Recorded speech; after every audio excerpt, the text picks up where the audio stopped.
गांव के किनारे एक पीपल का पेड़ था। कहते हैं रात के बाद वहां कोई नहीं जाता था, कारण था भटकती आत्मा। करीब 20 साल पहले वहां एक आदमी रहता था, नाम था हरिराम। वह बहुत लालची और क्रूर था। उसने अपने ही छोटे भाई को जमीन के लिए धोखा दिया। कुछ दिनों बाद हरिराम की मौत हो गई, लेकिन उसकी मौत के बाद गाँव में अजीब घटनाएं होने लगी। रात को ठीक 12 बजे पीपल के पास किसी के रोने की आवाज आती। मुझे मुक्ति दो, गांव वाले डर जाते।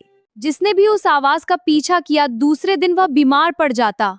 एक रात गांव का एक निडर लड़का अर्जुन सच जानने निकल पड़ा। हाथ में लालटेन लेकर वह पीपल के पेड़ तक पहुंचा। हवा अचानक ठंडी हो गई, पेड़ की शाखाएं अपने आप हिलने लगी। तभी अर्जुन ने देखा, ये पेड़ तो जादुई है। एक धुंधली परछाई पेड़ के नीचे खड़ी थी। उसकी आंखें लाल थीं, चेहरा आधा जला हुआ था और पैर जमीन से ऊपर।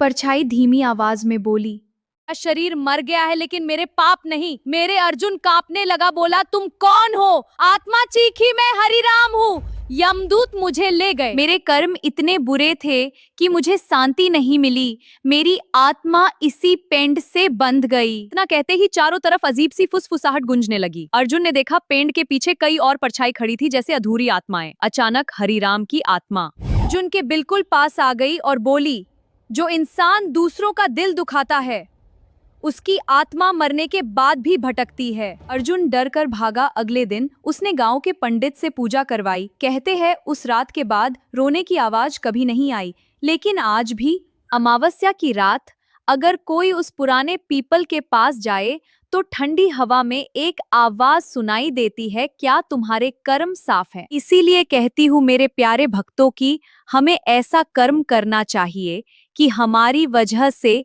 कभी किसी को कोई दुख ना पहुंचे, हम किसी के दुख का कारण ना बने। हमारी बात अच्छी लगी हो कमेंट में जरूर लिखना, लाइक सब्सक्राइब करना। राधे राधे।